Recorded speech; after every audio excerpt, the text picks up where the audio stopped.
ఓయూలో జనజాతర సభకు అటెండ్ అయిన రేవంత్ రెడ్డిపై మండిపడ్డారు స్టూడెంట్ యూనియన్ నేతలు. విద్యార్థుల్ని రెచ్చగొట్టేందుకే రేవంత్ రెడ్డి సభకు అటెండ్ అయ్యారని ఆరోపించారు. ఇక సభకు అటెండ్ అయిన రేవంత్ రెడ్డితో పాటు మరో 3 నేతలపై కేసులు నమోదు చేశారు పోలీసులు. ప్రభుత్వం పెట్టిన కేసులకు భయపడేది లేదంటున్నారు నేతలు. ఓయూ జనజాతర సభకు అటెండ్ అయిన నేతలపై ఓయూ పోలీస్ స్టేషన్లో కేసులు నమోదయ్యాయి. సభకు హాజరైన రేవంత్ రెడ్డి, చెరుకు సుధాకర్, ఎన్ఎం శ్రీనివాస్ రెడ్డి, బెల్లయ్య నాయకులపై కేసులు ఫైల్ చేశారు పోలీసులు. ఐపీసీ 247/16, 290, 188, 21/76 సెక్షన్ల కింద కేసులు నమోదైనట్లు తెలిపారు.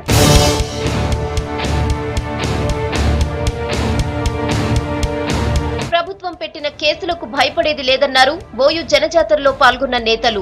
ఓయూ జేఏసీ ఆహ్వానంతోనే జనజాతర సభకు అటెండ్ అయ్యామన్నారు. బేషరతుగా కేసులు ఎత్తివేయాలని డిమాండ్ చేశారు నేతలు.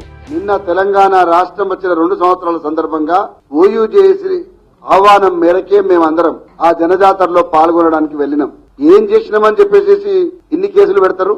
తెలంగాణ ప్రజల ఆకాంక్షలు, అమరుల ఆకాంక్షలు నెంబర్ వేసుకుని బాహ్య ప్రపంచాన్ని చెప్పడమే తప్పైపోయిందా? ఇవాళ తెలంగాణ రాష్ట్రం వచ్చిన తర్వాత అమెరికాలో పోయి సంబరాలు చేస్తారు మీ కొడుకు, మీ కూతురు ఆస్ట్రేలియాలకు పోయి సంబరాలు చేస్తుంది. కానీ ఇక్కడ క్యాంపస్ లో మాత్రం ఎవరు సంబరాలు చేసుకోవద్దు. విద్యార్థులు సామాజిక తెలంగాణ, సర్వజనులకు ఇక్కడ అధికారంలో వాటా, ఈ కుటుంబ పాలన అంతమందేదాకా మా పోరాటం కొనసాగుతుంది. కలిసి వచ్చే అన్ని శక్తులను కూడా మేము కలుపుకొని పోతాము.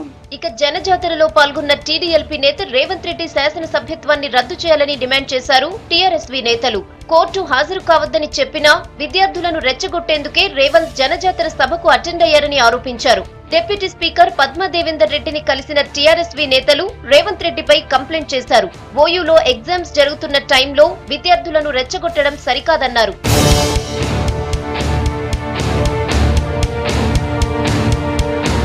మరోవైపు జనసభకు వెళ్తున్న కాంగ్రెస్ నేతలను పోలీసులు అరెస్ట్ చేయడాన్ని నిరసిస్తూ ఎన్ఎస్యూఐ విద్యార్థి నేతలు ప్రభుత్వ దిష్టిబొమ్మను దహనం చేశారు. శాంతియుతంగా జరుపుకుంటున్న సభను అడ్డుకోవడం తగదన్నారు.